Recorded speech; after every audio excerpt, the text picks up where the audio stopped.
বিভিন্ন ধরনের digital coin এখন অনেক জনপ্রিয়। বর্তমানে বিটকয়েনের পাশাপাশি গবেষণা চলছে ক্রিপ্টোকারেন্সি নিয়েও। বাংলাদেশের প্রেক্ষাপটে ঠিক এই মুহূর্তে ক্রিপ্টোকারেন্সি নিয়ে গবেষণা করার সময় চলে এসেছে। ক্রিপ্টো বা আমরা যদি এখানে ব্লকচেইন যে টেকনোলজিটা শুরু করে ক্রিপ্টো, তো সেটার দিকে যাই, এটা অ্যাকচুয়ালি আমি বলবো যে ফিনটেক যে রেভলিউশন হচ্ছে তার ওয়ান অফ একটা ব্রাঞ্চ বা একটা শাখা। তো ক্রিপ্টো আসলে কি? ক্রিপ্টো আসলে হচ্ছে খুব সিম্পল, যে একটা কারেন্সি যেটা নাকি ব্লকচেইন টেকনোলজি দ্বারা প্রোটেক্টেড। এখন তাহলে আমরা যদি আরেক স্টেপ ব্যাক যাই, ব্লকচেইন কী? তাহলে ব্লকচেইন হচ্ছে যখন আমরা এটাকে বলে ডিস্ট্রিবিউটেড লেজার।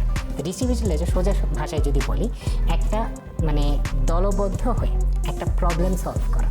তো কম্পিউটারে একটা সিস্টেম করে আনা হয় যে যখন কম্পিউটার প্রসেসিং পাওয়ার বেড়ে আসে, কম্পিউটার আরও পাওয়ারফুল হয়ে আসে, তখন যেটা করতে পারে যে একটা গ্রুপ অফ কম্পিউটারকে কঠিন পাজল ক্রিয়েট করতে পারে, তারা কঠিন প্রবলেমস ক্রিয়েট করতে পারে, কঠিন এনক্রিপশন যেটাকে বলি, যে একটা ডেটাটাকে এভাবে এনক্রিপ্ট বা কোড করা যেটা নাকি is hard to break.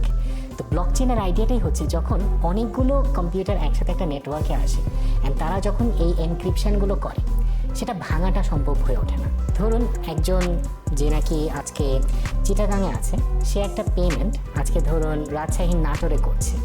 So তার পেমেন্টটা সে যদি ব্লকচেইন বা ক্রিপ্টো কারেন্সির থ্রুতে করে, ব্লকচেইনের থ্রুতে করলে যেটা হয় যে এই যে ইনিশিয়াল পেমেন্টটা হবে চিটাগাঙে, ধরুন কক্সবাজার থেকে যদি বলি, কক্সবাজারের পেমেন্টটা হবে, তখন এই পেমেন্টটা আপনার এনক্রিপশন পাবে। অ্যান্ড এই এনক্রিপশনটা যে কয়েকজন মানুষ ব্লকচেইন নেটওয়ার্কে আছে তাদের পাওয়ার দিয়ে একটা পাজল ক্রিয়েট করা হবে, একটা ধাঁধা দিয়ে এনক্রিপ্ট করা হবে। সেটা শুধুমাত্র ভাঙা সম্ভব যখন নাকি সেটা যে নাকি যার পাওয়ার দ্যাট ইজ রাজশাহীর নাটোরে যদি যায়, সে শুধুই ডিক্রিপ্ট করতে পারবে।